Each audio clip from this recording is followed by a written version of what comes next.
Muy bien, buenos días nuevamente para los que acaban de ingresar. Como les comentaba a sus compañeros, vamos a trabajar el último tema de este bimestre, que es el análisis del verbo en su modo subjuntivo. En este caso, nosotros ya hablábamos del modo subjuntivo y decíamos que el modo subjuntivo es contrario al indicativo y que en este no se tiene certeza de la información y por lo mismo se llama a este modo el modo de lo incierto o lo hipotético. Del modo subjuntivo nosotros encontramos tres tiempos verbales: el tiempo presente, el tiempo pretérito imperfecto y el futuro simple.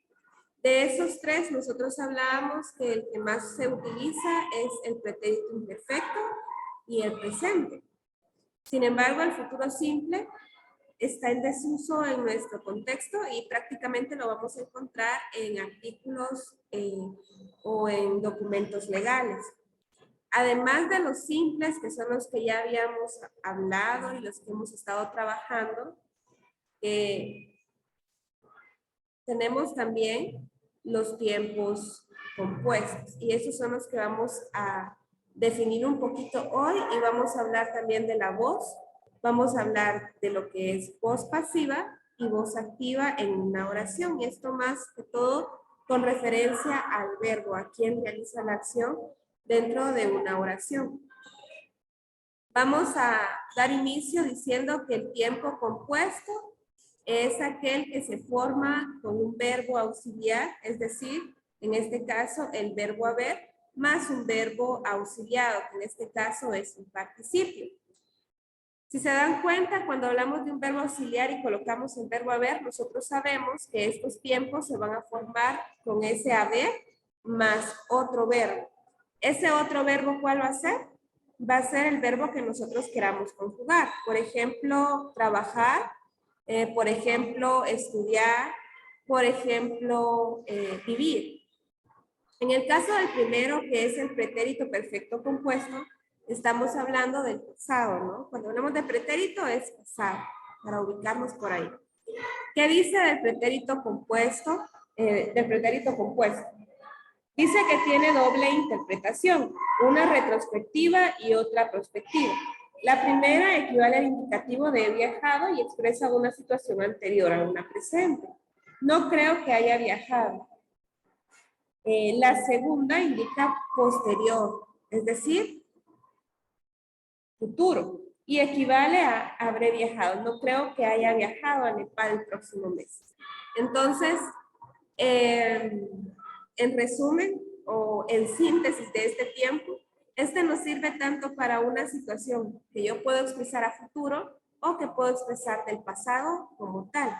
Y siempre lo voy a utilizar con el verbo haber. Por ejemplo,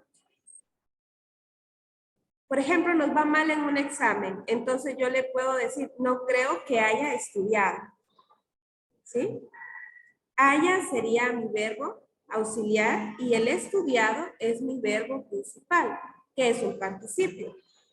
Cuando yo le digo por ejemplo, salimos mal en la prueba corta, yo le digo, es que no creo que hayan estudiado. ¿A qué me refiero? ¿A un pasado o a un futuro?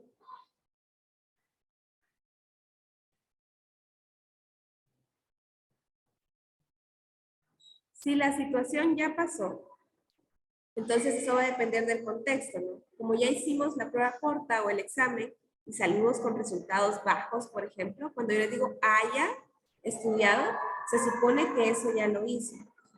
Pero en el siguiente caso, cuando hablamos de una situación como posterior o futuro, hay una temporalidad y aquí está la manera de encontrar. No creo que haya terminado mi tarea para la próxima semana o para el viernes, por ejemplo. Entonces hay una temporalidad. Aquí dice haya viajado a Nepal el próximo mes. Entonces se sobreentiende que eso no ha pasado. Y como es subjuntivo, volvemos a que lo subjuntivo es el modo de lo incierto o lo hipotético. ¿Qué quiere decir esto? Que estas situaciones pues no son concretas, que solo son suposiciones o hipótesis. ¿Estamos bien con eso? Este tiempo sí lo usamos mucho. ¿Sí? Igual que usamos mucho el pretérito pluscuamperfecto o casi perfecto. El famoso hubiera. ¿cuántas cosas no decimos nosotros hubiera? ¿Sí? Y en este caso, el hubiera lo que nos va a decir o lo que nos va a determinar es una etapa o un tiempo que se adapta a contextos de irrealidad, algo que no pasó, algo que nosotros, una situación que es irreal, que sabemos que no es algo que nosotros podamos cambiar, pero sí lo expresamos. Por ejemplo, aquí dice, como ejemplo tenemos hubiera o hubiese, aplica lo mismo del pretérito imperfecto cuando decíamos viajara y viajase. Viajara es la forma más común, hubiera es la forma más común y más utilizada en nuestros países, y hubiese es una forma, vamos a decir, más elevada, que prácticamente no utilizamos mucho. Pero en este caso tenemos aquí dos ejemplos y el primero dice, esperaba que los vuelos a Yakarta ya hubiesen estado habilitados o ya hubieran estado habilitados. Por ejemplo, también cuando yo digo, ojalá hubiera estudiado un poco más. Con el uso de este tiempo aparecen introductores de modo que muchas veces lo originan. Estos introductores de modo pueden ser verbales, adverbiales, preposicionales.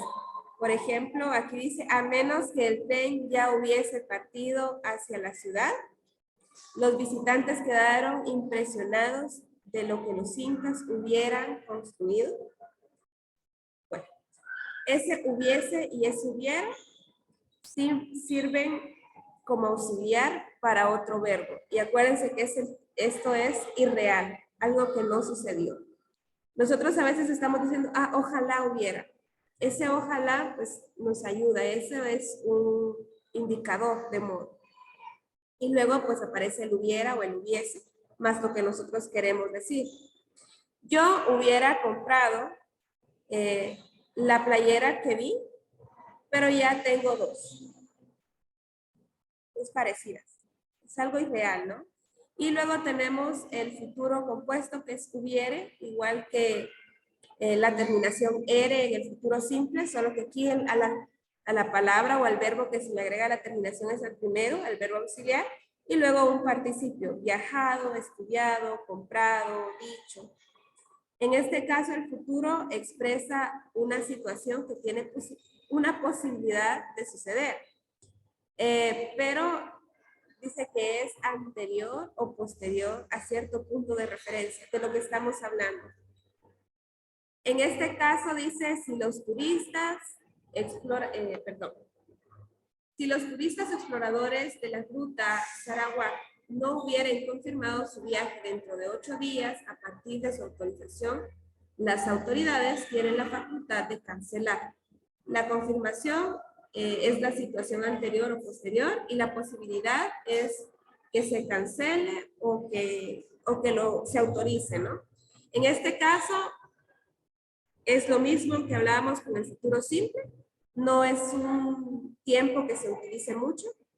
Es más que todo para poner como ciertas normas, ciertas reglas. Hubiere aprobado, ¿sí? Si el estudiante hubiera aprobado la totalidad de las materias, se le otorgará el diploma de tercero básico. Hubiera aprobado. Son tiempos que prácticamente no se usan o están un poquito en desuso por la complejidad del habla, pero sí, para algunas normas o para lo legal, tanto el futuro simple como el futuro compuesto, lo utilizamos aún. Y como les decía, el único detalle de los tiempos del modo subjuntivo cuando son compuestos es que tienen un verbo auxiliar, que es el haber antes del verbo principal. Y ahí estaríamos con eso. En cuanto a la voz en el verbo manifiesta algo. Dice que manifiesta la relación o entrelaza las funciones sintácticas con el sujeto y el objeto directo. ¿A qué vamos con esto? Vamos otra vez a analizar la oración. Y ustedes dirán, pero la oración ya la vimos. Y vamos a recordar aquí que la oración la vamos a continuar viendo porque es parte de gramática, ¿no? Y pues la gramática es lo que nos permite a nosotros expresarnos en un idioma con propiedad. En este caso vamos a resaltar del primer parrafito prácticamente todo. La voz es la manifestación de la flexión verbal, es decir, de los cambios verbales que se relacionan o que se entrelazan con las funciones sintácticas de sujeto, es decir, quien realiza la acción, y objeto directo, quien recibe la acción. Y semánticas, cuando hablamos de semántica estamos hablando del agente y del paciente de los verbos. El verbo se manifiesta en dos voces.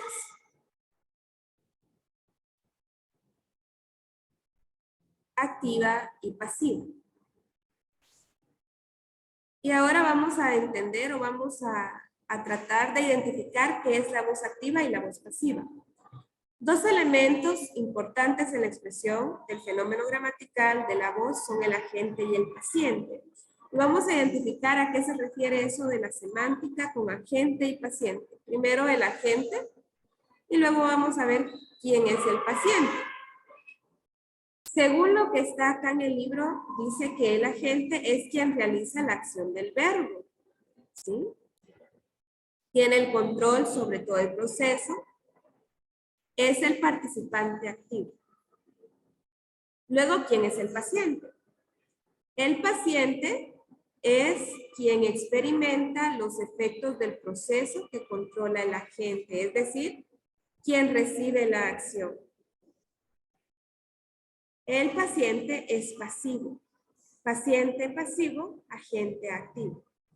En la oración, por ejemplo, los turistas compraron recuerdos. La función del agente es realizada por los turistas, porque los turistas, en este caso, son la persona que realiza la acción. El verbo lo podemos identificar como compraron. Y el paciente, según lo que dice aquí, es aquello que recibe la acción. Entonces, puede responder a la pregunta que compraron, que hicieron, que dijeron. En este caso, ¿qué compraron los turistas? Recuerdos. Entonces, esos recuerdos se vuelven un paciente. Es decir, la situación acá es que reciben la acción. Es pasivo. ¿Y ahora qué hay de la voz activa y la voz pasiva? Pues atendiendo ya que identificamos el agente y el paciente, entonces ahora sí podemos decir cuando una oración es escrita o es explícita en voz activa y cuando está en voz pasiva.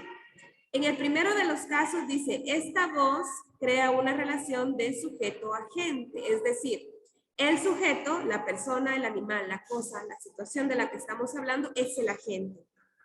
Es activo, es decir, realiza la acción. En las oraciones de voz activa, la función del sujeto es la primera función sintáctica.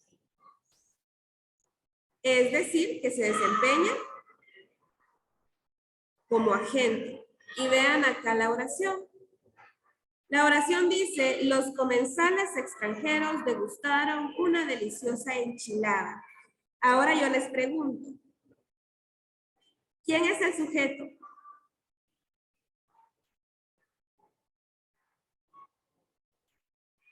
Los comensales extranjeros. Excelente, los comensales extranjeros. ¿Y el verbo?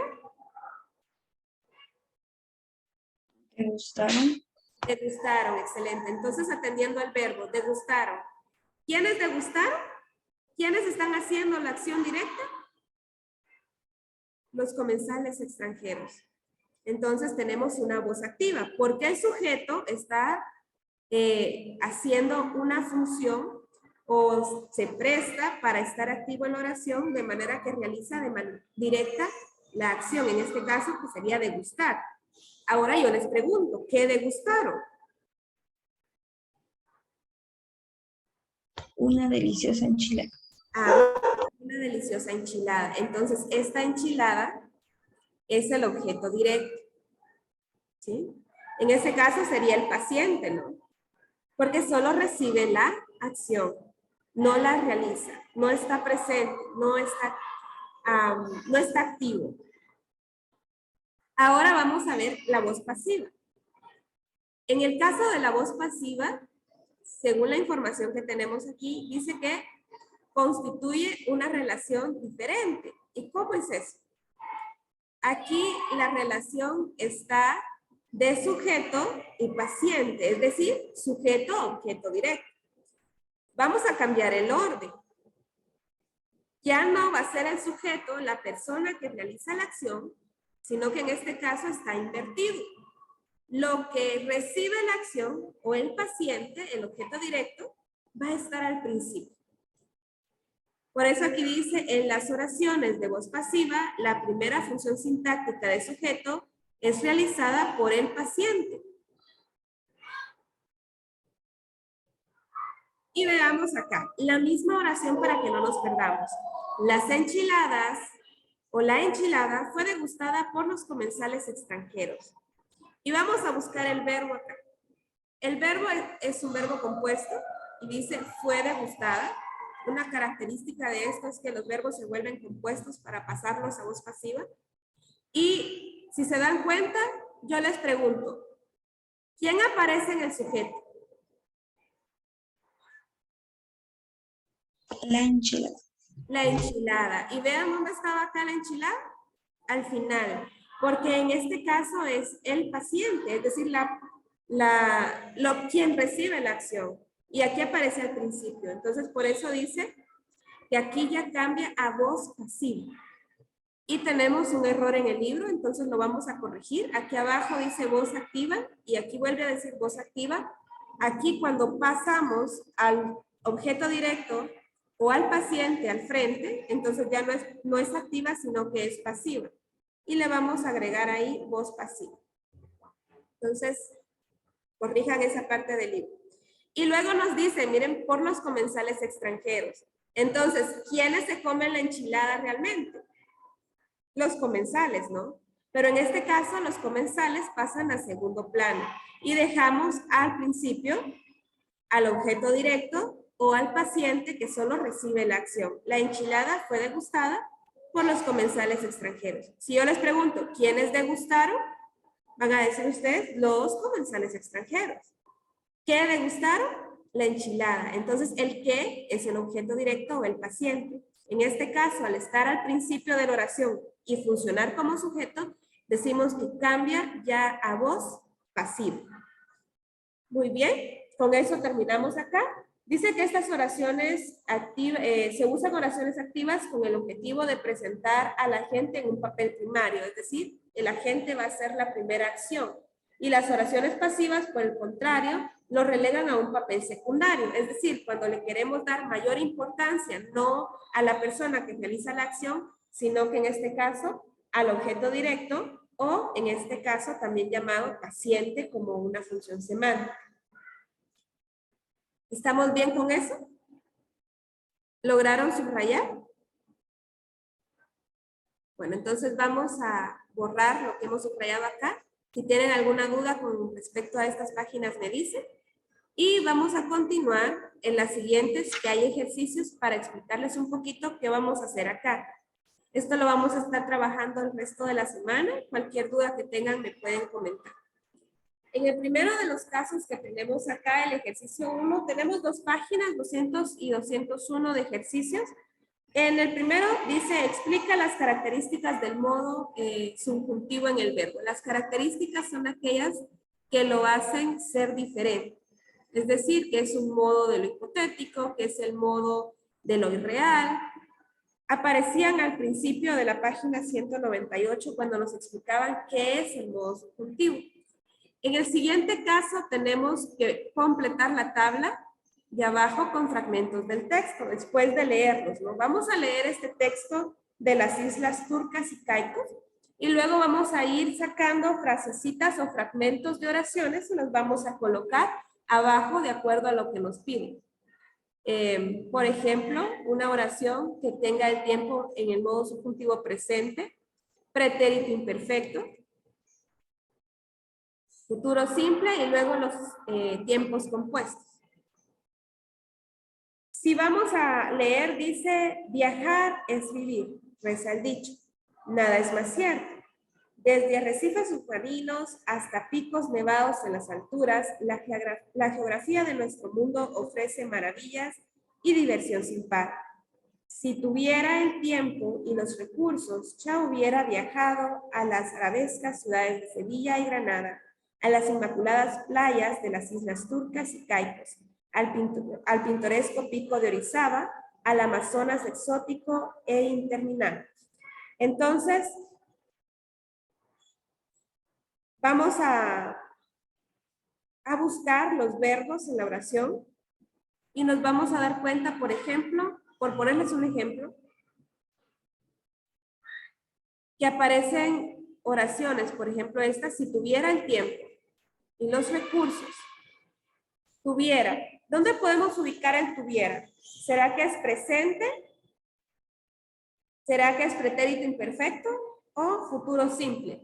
No puede ser compuesto porque solo tiene un verbo, tuviera, ¿no?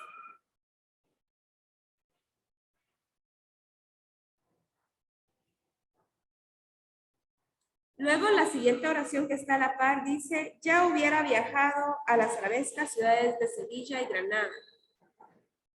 Por ejemplo. Entonces quiero que vean exactamente el verbo para ubicar. En este caso es tuviera.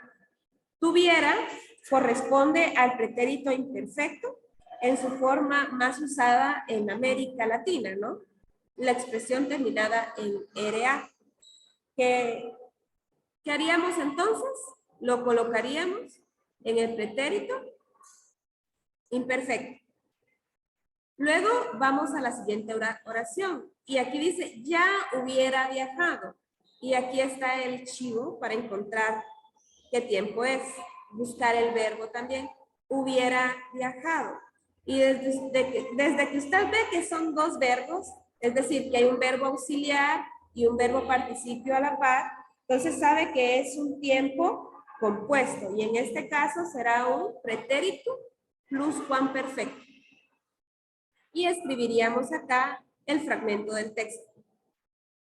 Así continuamos leyendo despacito el texto, ubicando los tiempos en los que están escritos o expresados los verbos para que se nos haga más fácil. Cualquier duda que tengan, me comentan. Solo necesitamos colocar un ejemplo para cada tiempo. En el siguiente espacio nos pide redactar un texto jurídico ficticio en tiempo verbal de futuro simple. Quien se hallare culpable, por ejemplo, es el tiempo que está un poquito en desuso. Explica la diferencia entre el agente y el paciente. Es lo que acabamos de subrayar. Por acá dice el 5, señala el agente y el paciente en las oraciones. Es decir, el agente quien realiza la acción y el paciente quien la recibe. Y luego dice que con este mismo ejercicio vamos a completar la tabla de análisis y vamos a marcar si la oración era pasiva o activa. Les voy a ayudar con una, hasta ahí vamos a trabajar, el trabajemos juntos, no. Les voy a ayudar con la primera. Vamos a utilizar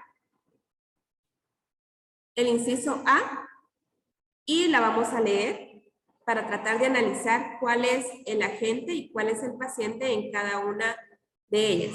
El crucero es jalado por el remolcador hasta el puerto de Kingston. Ahora yo les pregunto, ¿dónde está la acción o el verbo? Jalado. Muy bien, sería es jalado, gracias Jasmine. Y si nos damos cuenta es un tiempo compuesto. Ahora yo les pregunto, ¿quién realiza la acción? El hecho de jalar, ¿quién la realiza? ¿El crucero o el remolcador? El remolcador. El remolcador. Entonces, en este caso, el remolcador es ¿qué? ¿El agente o el paciente?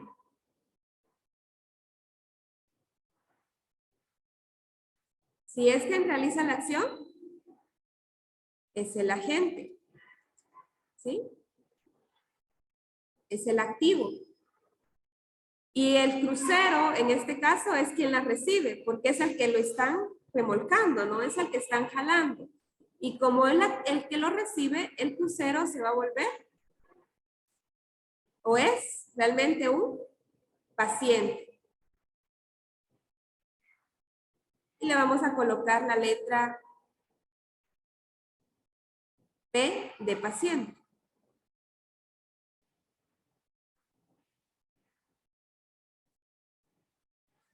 Ahora vamos a ir abajo. Abajo nos dice, la oración A, ¿es activa o es pasiva? El chivo es, ¿quién aparece primero? ¿Aparece el paciente o el agente primero? El paciente. El paciente. El paciente, entonces por lo mismo es una oración pasiva. Y la justificación sería de acuerdo a lo que dice la voz pasiva en la página 199. Dice que la relación es de sujeto, paciente. Y vamos a escribir aquí, ¿quién es el sujeto? El paciente, ¿no?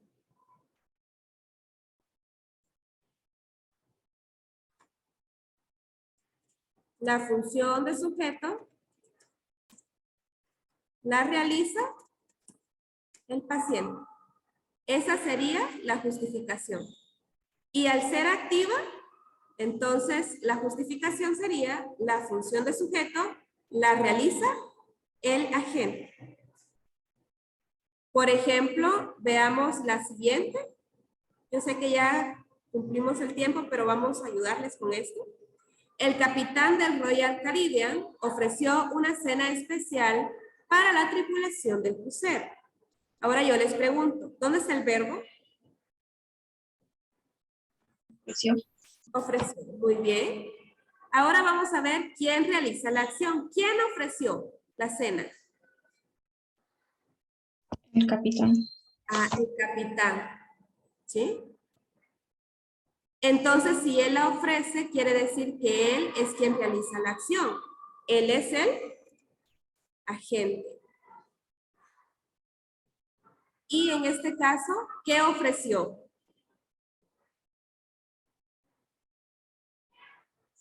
Una cena especial. Muy bien. Esa cena especial constituye lo que es el paciente. ¿Sí? Y ahora si vamos abajo a identificar qué tipo de oración es, vamos a darnos cuenta que lo primero que aparece como sujeto es el agente. Entonces nosotros diríamos que esta es una oración activa. Y la justificación para las oraciones activas es la función de sujeto la realiza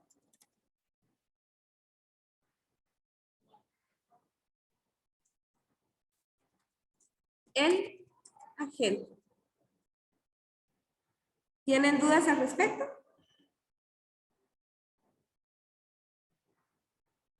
Muy bien, eso sería